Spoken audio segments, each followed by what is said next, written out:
नमस्कार बच्चों, welcome back to the chemistry class. हम सरफेस केमिस्ट्री में पढ़ रहे थे प्रॉपर्टीज़ ऑफ कोलाइडल सॉल्यूशन, जिसमें पिछली क्लास में हमने एक दो प्रॉपर्टीज़ पढ़े थे, जो कॉलिगेटिव प्रॉपर्टी, टिंडल इफेक्ट और कलर इन द सॉल्यूशंस हम देख रहे थे। ठीक, उसके बाद हमने एक और प्रॉपर्टी पढ़ी थी मैकेनिकल प्रॉपर्टी में, ब्राउनियन मोशन। ठीक, और उसके बाद हम बात करेंगे next property, that is charge on colloidal particles. ठीक है, हमने ये प्रॉपर्टीज़ वगैरह देख चुकी थी इतनी, तो आगे हमारा टॉपिक होगा चार्ज ऑन कोलाइडल पार्टिकल्स, कि कोलाइडल पार्टिकल्स पर चार्ज होता है या नहीं होता है। ठीक है, उसके बारे में हम आप पढ़ेंगे, और होता है तो क्यों होता है। ठीक है, so let us see our new topic, that is charge on colloidal particles. Generally, it is observed that the colloidal particles is having charge on them. ठीक है, let us see here the property that is charge on colloidal particles. So colloidal particles are having either positive or negative charge on them. They are electrically charged. So colloidal solution may have either positive or negative charge, but it is observed that overall a colloidal solution is neutral. Then how can we say there is charge in the colloidal particle? So let us see why there is charge in the colloidal particle, or a solution is charged, or colloidal solution is either having positive or negative charge. Is it? So we can say how the charges arises, how the charges originate in the colloidal particle. So there are several reasons for charge on colloidal particles.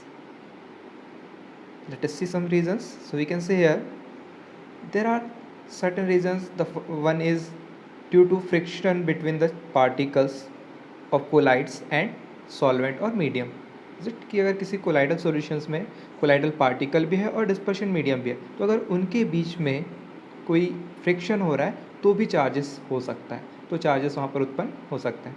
Secondly हम कहते हैं यहाँ पर another reason हो सकता है कि कुछ जब हम ब्रेडिकार मेथड वगैरह में या जब उनका प्रिपरेशन करते हैं, so they may get some electrons either from air, from the other we can say surrounding particles. ठीक, तो इलेक्ट्रिकल जो डिस्पर्शन है ब्रेडिगार्क मेथड में, उसके थ्रू भी हो सकता है. और एक और हम यहाँ पर कहते हैं important reason, that is charge on colloids appears due to preferential adsorption of ions from solutions. ठीक, कि जो सॉल्यूशन है उसमें कोलाइडल पार्टिकल के ऊपर प्रिफरेंशियली कोई चार्ज आ जाएगा, कब? जब आयंस एड्जॉर्ब हो जाएंगे, उसके ऊपर चिपक जाएंगे जब. ठीक है, so this are several reasons, but the most important और जो हम एक्सेप्ट कर सकते हैं वो यहाँ पर दो रीज़न दिए गए हैं. ठीक है, एक हम कहते हैं यहाँ पर प्रिफरेंशियल एड्जॉर्प्शन ऑफ आयंस, और दूसरा हम पढ़ेंगे formation of electrical double layer. So let us see the first one, preferential adsorption of ion is the most accepted reason. Is it? Generally in case of preferential adsorption of ions हम कह सकते हैं कि जब हम कोई colloidal solution prepare करते हैं तो वहाँ पर या तो उन पार्टिकल्स में, कोलाइडल पार्टिकल्स पर पॉजिटिव या नेगेटिव चार्ज प्रिफरेंशियली एड्जॉर्ब हो जाएगा. ठीक है, क्यों एड्जॉर्ब होगा उसका रीज़न हम अभी देखेंगे यहाँ पर, कि जब कोई दो आयंस अगर हम देखें वहाँ पर प्रेजेंट है, एक डिस्पर्स फेस और दूसरा डिस्पर्शन मीडियम. ठीक है, तो डिस्पर्स फेस पे कोई चार्ज हो सकता है और डिस्पर्शन मीडियम में. हम बात करेंगे यहाँ पर कोलाइडल सॉल्यूशन पे वही चार्ज होगा जो कोलाइडल पार्टिकल्स पे होता है. ठीक है, overall solution is a neutral, but we are considering here the charge in colloidal solution is actually due to the charge present on colloidal particle, and the reason is preferential adsorption of ions. Preferential adsorption of ions is a common phenomena. ठीक है, in case of colloidal particle usually takes place. ठीक, वहाँ पर जब हम बात करते हैं तो एक हम यहाँ पर कह रहे हैं क्या रीज़न है, प्रिफरेंशियल एड्जॉर्प्शन होना, चिपक जाना, यानी जो कोलाइडल पार्टिकल है उसके आसपास छोटे छोटे आयनों को क्या कर लेगा, चिपका लेगा. तो आयनों पे जो चार्ज होगा वही चार्ज किस पर हो जाएगा, कोलाइड्स पर. इसको हम एग्जाम्पल के थ्रू आसानी से समझ सकते हैं. तो let us see the example here, we will discuss several example. So the first example is, if we add AgNO3 solution in potassium iodide solution. Clear है? पहले यहाँ ध्यान से समझ लें कि यदि हम क्या करते हैं, AgNO3 सॉल्यूशन को किस में ऐड करते हैं, Ki solution. Means Ki solution is here medium and AgNO3 is a क्या है वहाँ पर, disperse phase. Then there is precipitation takes place and formation of AgI precipitate form, कि वहाँ पर इनकी रिएक्शन होगी और क्या प्रेसिपिटेट बनेगा वहाँ पर AgI का, which adsorb the iodide minus ions on their surface from the medium, and as I minus is having negative charge, so there is negatively charged colloidal solution result which is AgI and I minus. आप यहाँ पर देख सकते हैं क्या बन रहा है, यहाँ पर AgI क्या है, प्रेसिपिटेट है यानी कोलाइडल पार्टिकल है, और उसके ऊपर कौन एड्जॉर्ब हुआ है वहाँ पर, I minus, iodide minus ions adsorb हुए हैं. So we can say here a negatively charged colloids is formed, negatively charged colloidal solution is formed. Okay, secondly let us see another example. अब अगर हम उल्टा करें, if we are adding potassium iodide solution into AgNO3 solution, means here the potassium iodide is disperse phase and AgNO3 is dispersion medium, ठीक. Then we observe that there is formation of positively charged colloid takes place. Why? Because of adsorption of Ag plus ions over the surface of AgI, ठीक. बन तो क्या रहा है, कुल मिलाकर AgI precipitate बन रहा है, लेकिन जब अगर हम लार्ज क्वांटिटी में AgNO3 ले रहे हैं और उसको KI सॉल्यूशन में ऐड कर रहे हैं, तो वहाँ पर नेगेटिवली चार्ज कोलाइड्स बन रहा है, जो कि हम कहेंगे यहाँ पर AgI/I माइनस. जब अगर हम उल्टा करते हैं कि AgNO3 सॉल्यूशन में पोटेशियम आयोडाइड ऐड करेंगे, तब क्या ऑब्जर्व करेंगे, वहाँ पर पॉजिटिवली चार्ज कोलाइड्स बनेगा due to adsorption of Ag plus ions. Clear है. इस पर बेस्ड क्वेश्चन आता है कि explain why there is formation of negatively charged colloids when AgNO3 is added into KI solution, while formation of positively charged colloid takes place when KI solution is added to AgNO3 solution. So in this way we can explain here. ठीक, यहाँ पर आप देख सकते हैं कि AgI के आसपास क्या है, यहाँ पर अगर Ag प्लस आयंस एड्जॉर्ब हो रहे हैं तो वो क्या बनेगा, पॉजिटिवली चार्ज कोलाइड, लेकिन अगर आयोडाइड माइनस आयंस एड्जॉर्ब हो रहे हैं तो क्या बनेगा, नेगेटिवली चार्ज कोलाइड्स बनेगा या नेगेटिवली चार्ज सोल बनेगा. इज इट क्लियर, समझ में आया यहाँ पर, ठीक. किस प्रकार से उन पर एड्जॉर्प्शन होगा, या तो पॉजिटिव चार्ज या तो नेगेटिव चार्ज कोलाइड्स का फॉर्मेशन होगा by the preferential adsorption of ions. और एग्जाम्पल देख लीजिए यहाँ पर कि अगर हम आयरन क्लोराइड मीन्स FeCl3, ठीक है, when FeCl3 is added to excess of hot water, means अगर FeCl3 को अगर हम गर्म पानी में ऐड करते हैं, so there is formation of positively charged hydrated sol is form of Fe2O3, ठीक, यानी वहाँ पर फेरिक हाइड्रोक्साइड का फॉर्मेशन होगा और वो किस में कन्वर्ट हो जाएगा धीरे से, Fe2O3.XH2. मीन्स वहाँ पॉजिटिवली चार्ज कोलाइड्स इसलिए फॉर्म हो रहा है क्योंकि वहाँ पर there is adsorption of Fe3 plus ions. किसका एड्जॉर्प्शन हो रहा है, Fe3 प्लस आयंस. कब, जब अगर हम FeCl3 को किस में ऐड करते हैं, एक्सेस ऑफ हॉट वाटर, यानी वाटर यहाँ पर डिस्पर्शन मीडियम है और FeCl3 डिस्पर्स फेस है, तो आयरन 3 प्लस आयंस वहाँ पर एड्जॉर्ब हो जाएंगे और वो क्या बनाएगा, पॉजिटिवली चार्ज कोलाइडल सोल का फॉर्मेशन करता है.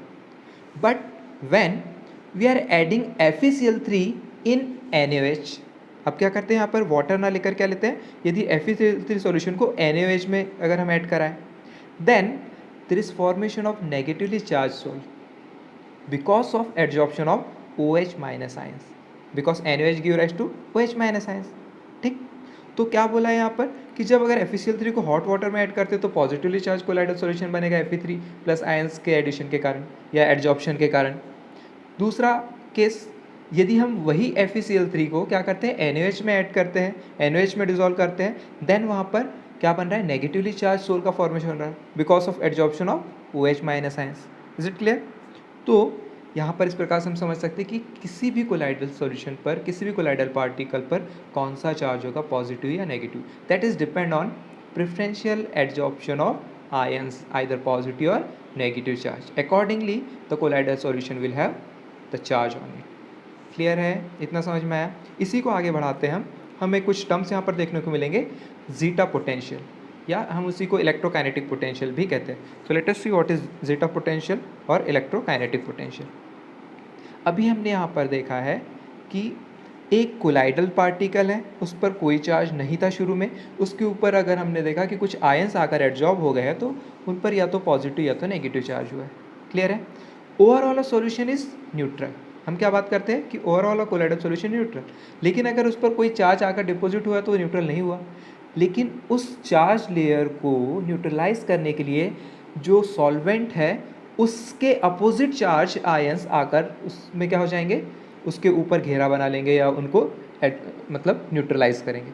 सो यहाँ पर दो लेयर का फॉर्मेशन होता है, तो उसी को हम आगे यहाँ पर देखेंगे कि या तो वहाँ पर पॉजिटिव चार्ज होगा या तो नेगेटिव चार्ज होगा कोलाइडल पार्टी पर। वो सिलेक्टिवली एडजॉर्प्शन होगा। अगर वो सिलेक्टिवली पॉजिटिव चार्ज एडजॉर्ब करता है तो पॉजिटिवली चार्ज कोलाइड्स बनेगा, और यदि नेगेटिव चार्ज वाला आयंस एडजॉर्ब करेगा तो नेगेटिवली चार्ज क्या बनेगा, कोलाइड्स बनेगा। जैसे अभी पिछले केस में आपने देखा था कि AgI या तो वहाँ पर I माइनस था या तो AgI क्या था, वहाँ पर कोई पॉजिटिव चार्ज था, ठीक है, Ag प्लस था।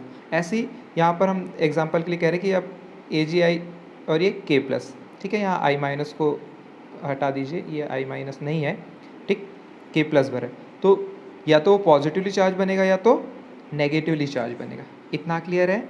अब इसी को हम पढ़ते हैं, हमने कहा था second reason, formation of electrical double layer. That means the reason for charge on collides is, another reason is formation of electrical double layer.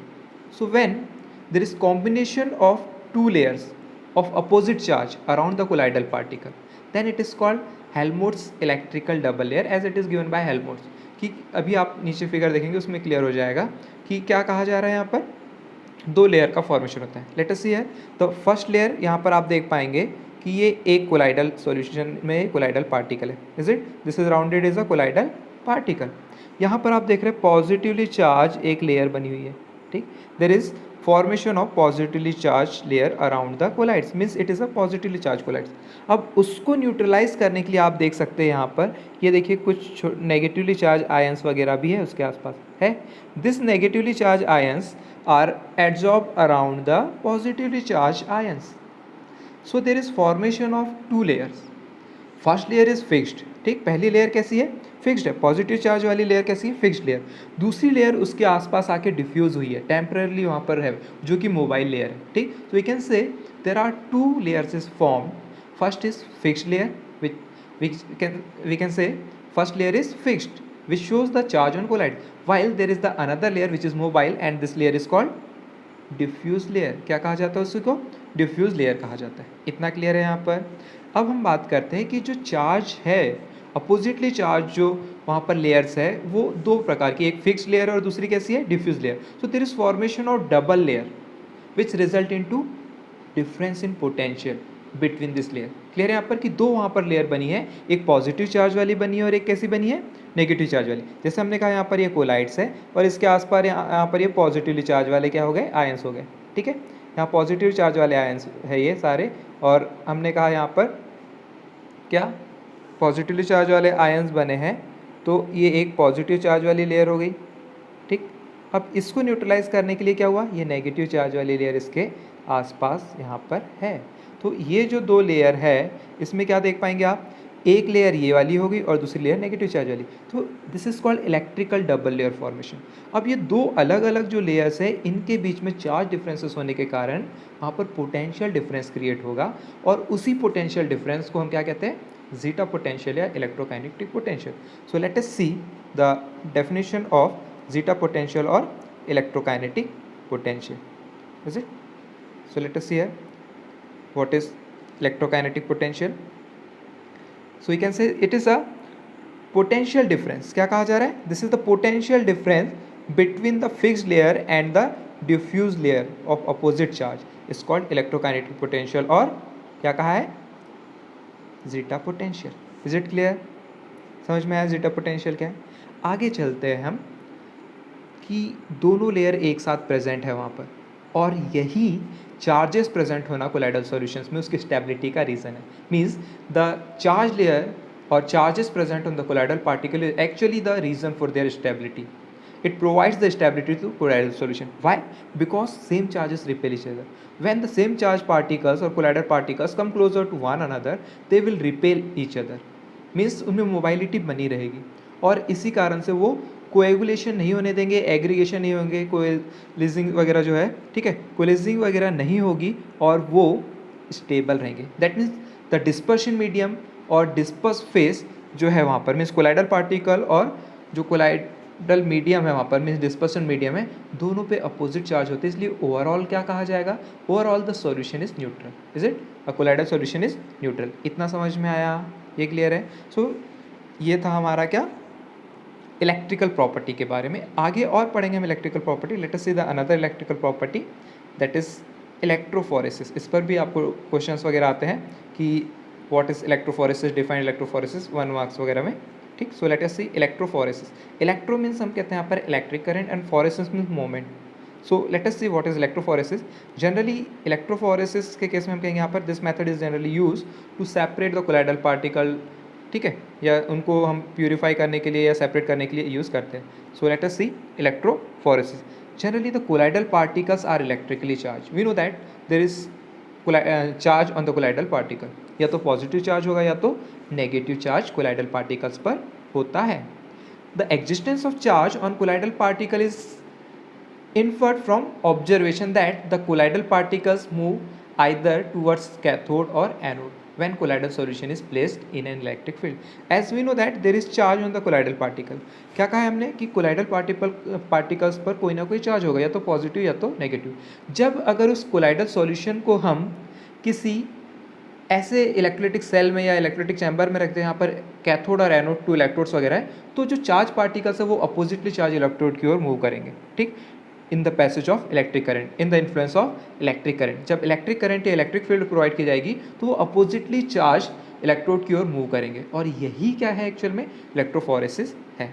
Is it? तो हमने बोला है यहाँ पर कोलाइडल पार्टिकल पर कोई ना कोई चार्ज होता है, पॉजिटिव या नेगेटिव, और जब उनमें चार्ज होता है तो ये ऑब्जर्व किया गया कि जब उनको किसी इलेक्ट्रोलिटिक सेल या इलेक्ट्रोफोरेटिक चैम्बर वगैरह में रखा जाता है और इलेक्ट्रिसिटी पास की जाती है तो वो अपोजिटली चार्ज इलेक्ट्रोड की ओर मूव करते हैं under the influence of electric field. So let us see the definition of electrophoresis. So we can define the electrophoresis. Generally पूछता है 1 मार्क्स में, defined electrophoresis, explain electrophoresis, write notes on electrophoresis. 1 marks question आता है, ज़्यादा नहीं आता। ठीक, so we can define here it is the moment, और we can say it is the phenomena of moment of colloidal particles toward the oppositely charged electrodes in the presence of electric field is called electrophoresis. Clear हुआ क्या बोला हमने यहाँ पर? It is the phenomena of moment of colloidal particles towards oppositely charge electrode in presence of electric field. ठीक, कि electric field की presence में कोलाइडल पार्टिकल, जो चार्ज कोलाइडल पार्टिकल है, या तो पॉजिटिव या तो नेगेटिव चार्ज है, उनका अपोजिट चार्ज इलेक्ट्रोड की ओर मूवमेंट होना ही क्या कहलाता है? इलेक्ट्रोफोरेसिस कहलाता है। You can understand by this figure. यहाँ पर ऑब्जर्व कीजिए कि ये क्या है? कैथोड। कैथोड पर कौन सा चार्ज है? पॉजिटिव। और इन पर कौन सा चार्ज है? यहाँ पर नेगेटिव चार्ज वाले पार्टिकल है। So they are moving towards the cathode by passage of electric current. Clear? So that process is called electrophoresis.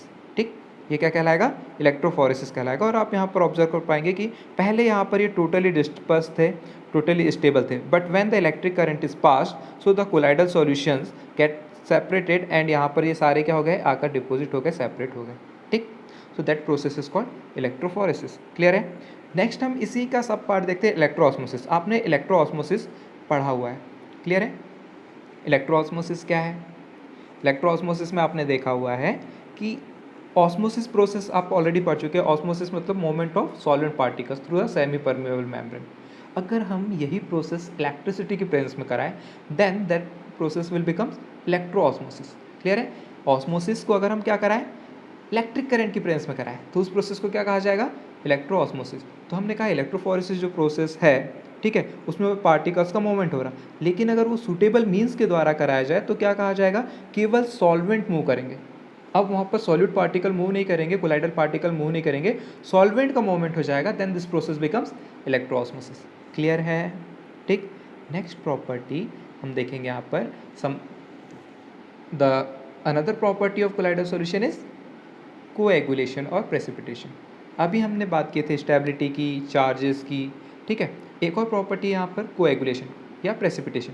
Coagulation का सिंपल मीनिंग है प्रेसिपिटेट हो जाना, और प्रेसिपिटेशन का मीनिंग है थक के जमना, सेपरेट हो जाना, ठीक है। As we know that colloidal particles are in continuous motion due to Brownian motion, ठीक, कि उनमें ब्राउनियन मोशन, काइनेटिक एनर्जी वगैरह होने के कारण वो, और चार्ज पार्टिकल होने के कारण वो लगातार मूव करते हैं।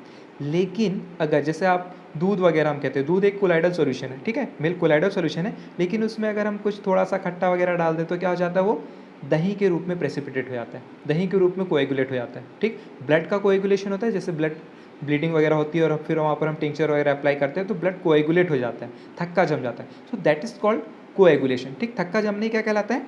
कोएगुलेशन कहलाता है। सो लेट अस सी और next property coagulation.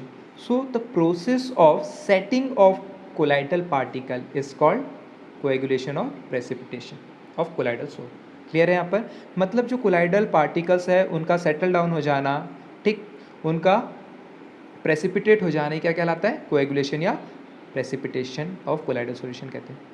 There are certain reasons for the coagulation, ठीक, कि यहाँ पर लायोफोबिक और लायोफिलिक सोल हमने पढ़ चुके हैं. ठीक है, पहला हम यहाँ देखेंगे coagulation of lyophobic sols can be carried out by different ways. कि जो लायोफोबिक कोलाइडल सॉल्यूशंस है उनका कोएगुलेशन हम अलग अलग तरीक़ों से कर सकते हैं. पहला हम कहते हैं इलेक्ट्रोफोरेसिस. अभी जैसे देखा आपने इससे पहले प्रोसेस में कि इलेक्ट्रोफोरेसिस कराएंगे तो चार्ज पार्टिकल अलग हो जाते हैं.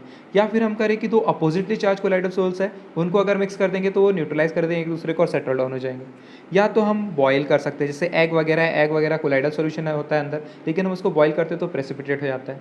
ठीक, बाय परसिस्टेंट डायलिसिस, ये अगर हम डायलिसिस करा दें, ठीक है, डायलिसिस में भी आपने देखा था वहाँ पर कि डायलिसिस में क्या हो जा रहा है, सारे जो इम्प्योरिटीज वगैरह हो गई और उसको अगर हम डायलिसिस कराए डायलिटिक चैम्बर वगैरह में तो क्या हो जाएगा कि वो क्या हो जाएंगे, बाहर आ जाएंगे, यानी जो पार्टिकल्स वगैरह है उनको सेपरेट कर सकते हैं सॉल्वेंट से. और फिर उसके बाद हम कहते हैं बाय एडिशन ऑफ इलेक्ट्रोलाइट. अगर हम कोई ऐसा इलेक्ट्रोलाइट डालें जिसमें अपोजिटली चार्ज आयंस हो तो वो भी उनको क्या करेंगे, न्यूट्रलाइज करके प्रेसिपिटेट कर सकते हैं.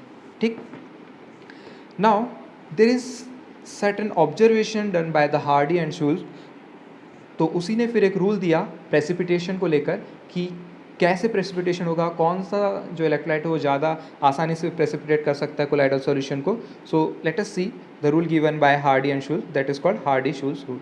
और ये पूछता है 1 मार्क्स में, defined Hardy Schulze rule, write notes on Hardy Schulze rule. तो अब यहाँ सिंपल है काफ़ी, इससे ध्यान दीजिएगा.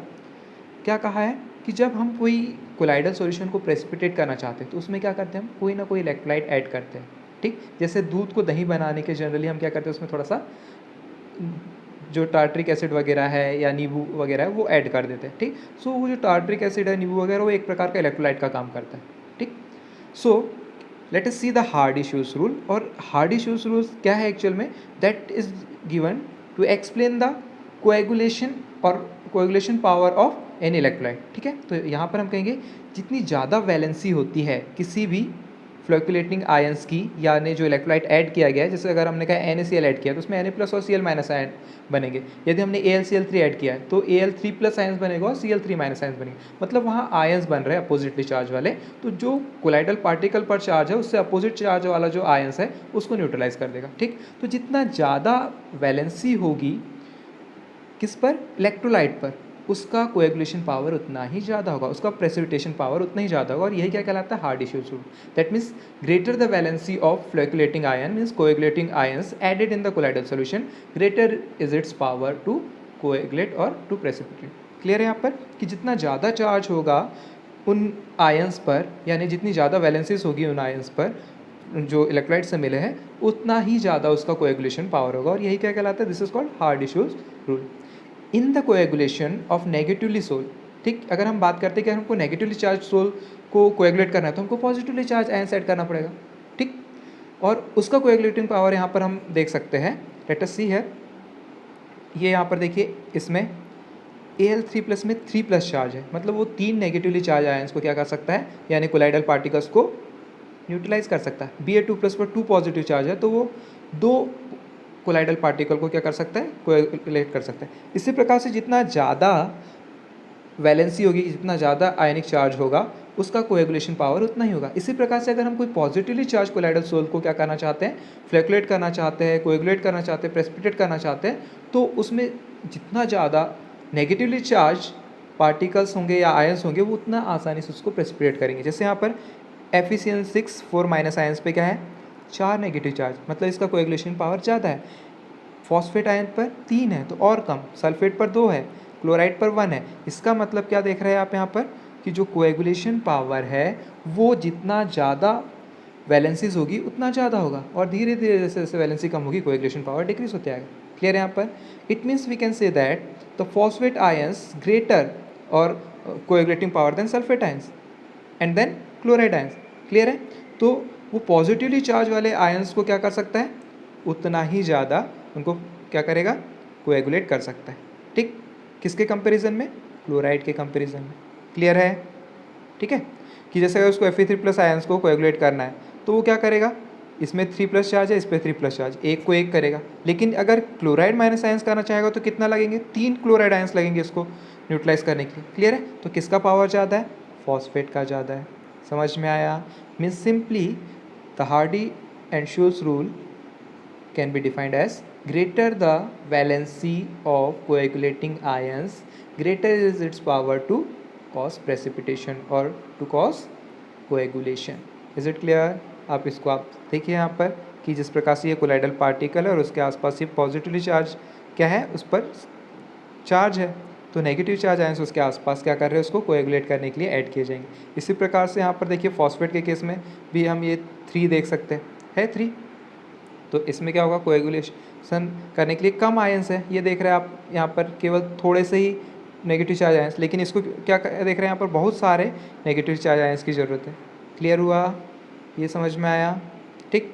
तो FeOH थ्राइस जो है वो Cl- से सराउंडेड है, जबकि सेकंड बी वाले केस में क्या देख रहे हैं आप, FeOH थ्राइस किससे सराउंडेड है, फॉस्फेट आयन से। तो कोएगुलेशन के लिए फॉस्फेट आयंस ज़्यादा इफेक्टिव है। ठीक है, नाउ आगे हम देखेंगे कि कोएगुलेटिंग वैल्यू वगैरह क्या होती है। ठीक है, क्या देखा जाएगा, कोएगुलेटिंग वैल्यूज़ क्या है। कोएगुलेटिंग वैल्यू मतलब हम सिंपल कह सकते हैं कि किसी भी कोलाइडल सॉल्यूशन में कितना कम मात्रा में इलेक्ट्रोलाइट यूज़ किया जाए और कितनी आसानी से कोलाइडल सॉल्यूशन को प्रेसिपिटेट करे, तो उसकी वैल्यू ज़्यादा होगी। क्लियर है, कि जैसे अगर हमने कहा भाई हमको चाय बनानी है और शक्कर यूज़ करना है।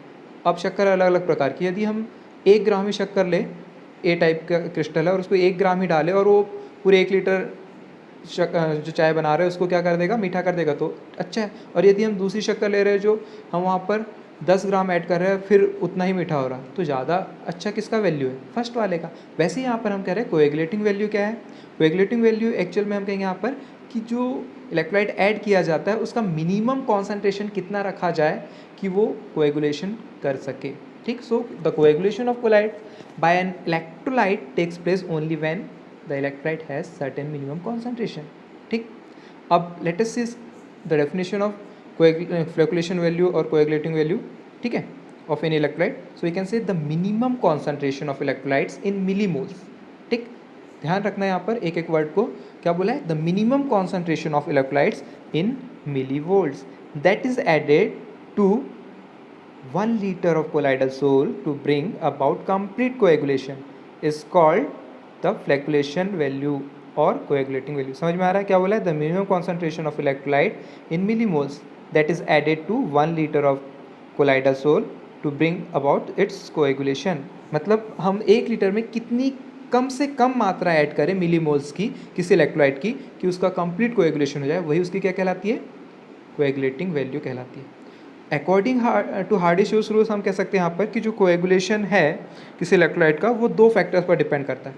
एक तो है यहाँ पर कि उस पर चार्ज कैसा है, अपोजिटली चार्ज पार्टिकल्स कितने इफेक्टिव है, ठीक, कोएगुलेशन लाने में। दूसरा हम कहते हैं यहाँ पर कि जो कोएगुलेशन पावर है इलेक्ट्रोलाइट का वो कितना अधिक है, यानी उसकी जितनी ज़्यादा वैलेंसी होगी आयंस की वो उतना ही ज़्यादा इफेक्टिव होगा कोएगुलेशन। क्लियर है यहाँ पर कि एक तो अपोजिटली चार्ज पार्टिकल कितने इफेक्टिव है कोएगुलेशन लाने में, दूसरा उन आयंस पर कितना ज़्यादा चार्ज है, उनकी वैलेंसीज कितनी है। सो ये 2 ऑब्जर्वेशंस थे किसके, हार्डी एंड शुल्स रूल के, to cause precipitation.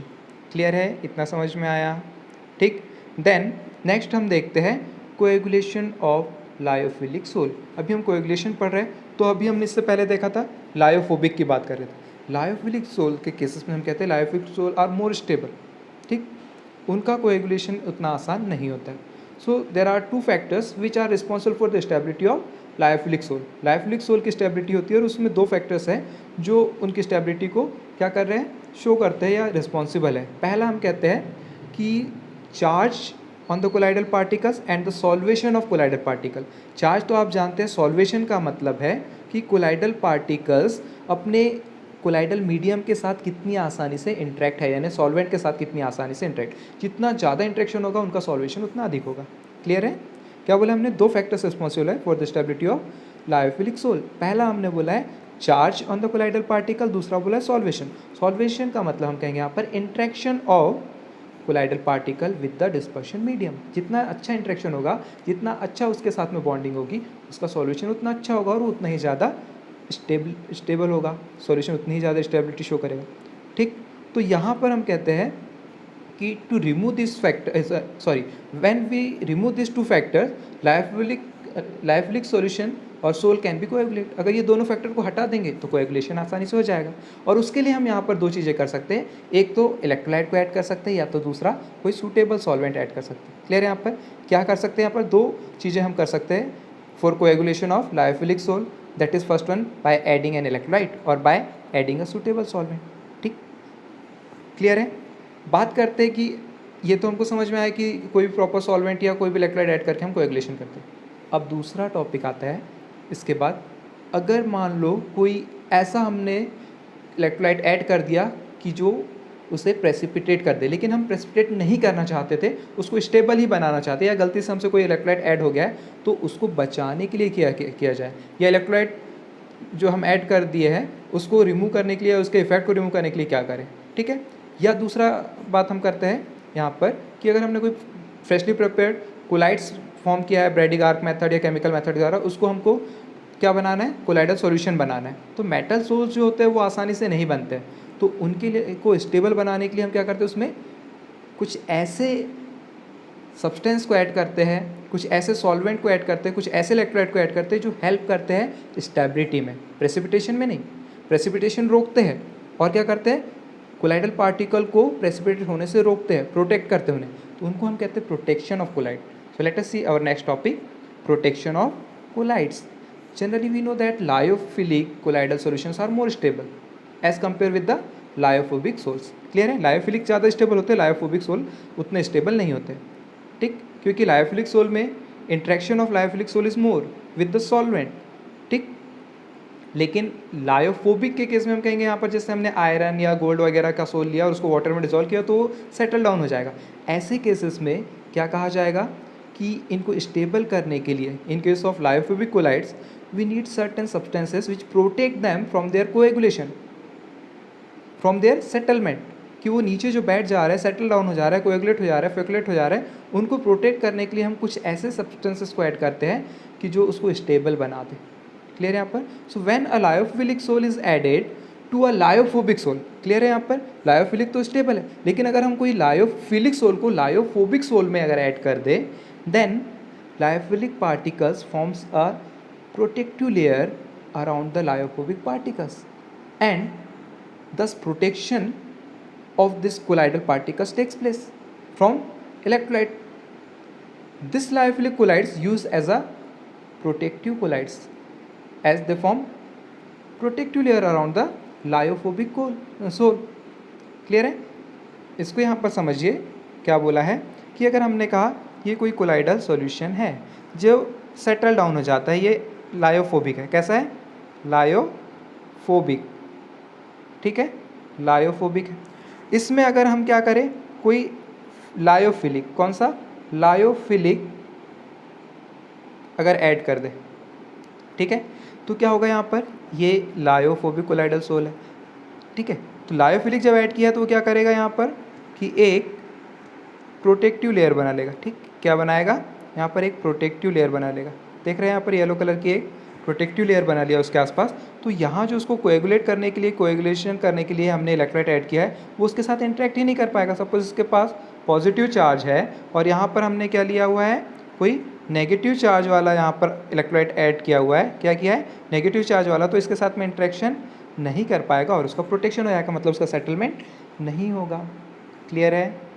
So that is called protection of colloid. आपसे क्वेश्चन आता है इसमें, अभी जो हमने प्रॉपर्टीज ऑफ कोलाइड्स पढ़ी, इस पर ढेर सारे क्वेश्चन बनते हैं, तो हम देखते हैं जनरली तो सिंपल क्वेश्चन आते हैं कि राइट नोट्स ऑन फॉलोइंग। ठीक है, कि प्रोटेक्शन ऑफ कोलाइड्स क्या है, what is coagulating value, what is Hardy Schulze rule, ठीक है, एक्सप्लेन दिस प्रॉपर्टी, इस टाइप से सिंपल क्वेश्चन आते हैं। ठीक, तो आप इसको पढ़िए और यदि कोई डाउट है तो फिर क्लियर कीजिए मुझसे। ओके, ठीक, बेस्ट ऑफ लक, बाय।